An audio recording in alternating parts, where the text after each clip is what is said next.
চট্টগ্রামের চন্দনাইশে বারুণী স্নান উপলক্ষে বরুমতী মেলা অনুষ্ঠিত। চট্টগ্রামের চন্দনাইশ থেকে বিশেষ প্রতিনিধি নুরুল আলমের প্রতিবেদনে বিস্তারিত। চট্টগ্রামের চন্দনাইশে সনাতন ধর্মের বারুণী স্নান উপলক্ষে ঐতিহ্যবাহী বরুমতী মেলা অনুষ্ঠিত হয়। মঙ্গলবার ৪ ফেব্রুয়ারি চট্টগ্রাম কক্সবাজার মহাসড়কের কলগড় এলাকায় সকাল থেকে রাত পর্যন্ত এই মেলা অনুষ্ঠিত হয়। সনাতন ধর্মেমের শত শত নারী পুরুষ এতে অংশ নেন। ভোর থেকে বরুমতী খালে শত শত নারী পুরুষ তাদের মানত পূরণ করতে বারুণী স্নানে অংশ নেন।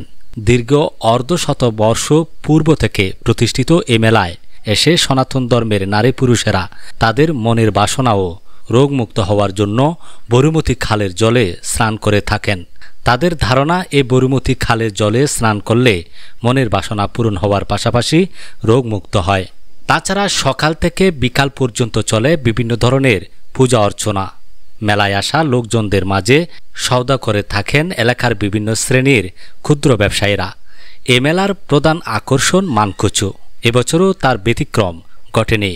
মেলায় প্রচুর পরিমাণ মানকচু উঠে এবং বেচাকেনা হয়। এছাড়া মেলায় নাগরদোলা, বিভিন্ন রকমের খাবার আর খেলনা সামগ্রীর পসরা বসে। মেলায় আগতরা তাদের পূজা অর্চনার পাশাপাশি বিনোদন ও কেনাকাটা করে থাকেন। আমি রূপঙ্কর চক্রবর্তী। এই বরুমতী মেলায় অনেকদিন ধরে সভাপতির দায়িত্বে আছি। তবে এই বছর রাজনৈতিক অস্থিরতার কারণে আমি দায়িত্ব নিই নাই। তারপরও এটা হয়ে যাচ্ছে স্বতঃস্ফূর্তভাবে। এটা অনেক পুরনো মেলা, প্রায় 150 বছরের পুরনো মেলা।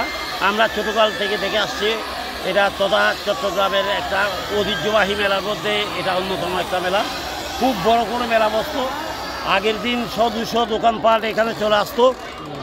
ক্রেতারা তাদের বিক্রেতারা অনেক আনন্দ উচ্ছ্বাস নিয়ে এই মেলায় আসতো এবং বিক্রি করে তারা আত্মতৃপ্তি লাভ করত এবং ক্রেতারাও তাদের মনের মতো জিনিস কিনে সন্তুষ্টি লাভ করত।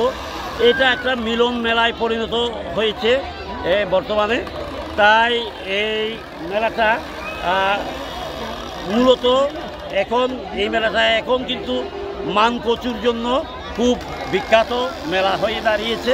কারণ এই মানকচুর বিখ্যাত হওয়ার কারণে এটার মানকচুটা হলো একটা ঔষধি গাছ। এটার ঔষধি গুণাগুণ অনেক। বা আজকে এই দিনে আমরা সবাই অসাম্প্রদায়িক নীতিতে বিশ্বাস করি। এখানে আমাদের হিন্দু মুসলিমের মধ্যে কোনো বিরোধ নেই। আমরা অহিংস নীতিতে বিশ্বাস করি। তাই এখানে হিন্দু মুসলিম বৌদ্ধ খ্রিস্টান সবাই স্বতঃস্ফূর্তভাবে এই মেলায় আসে।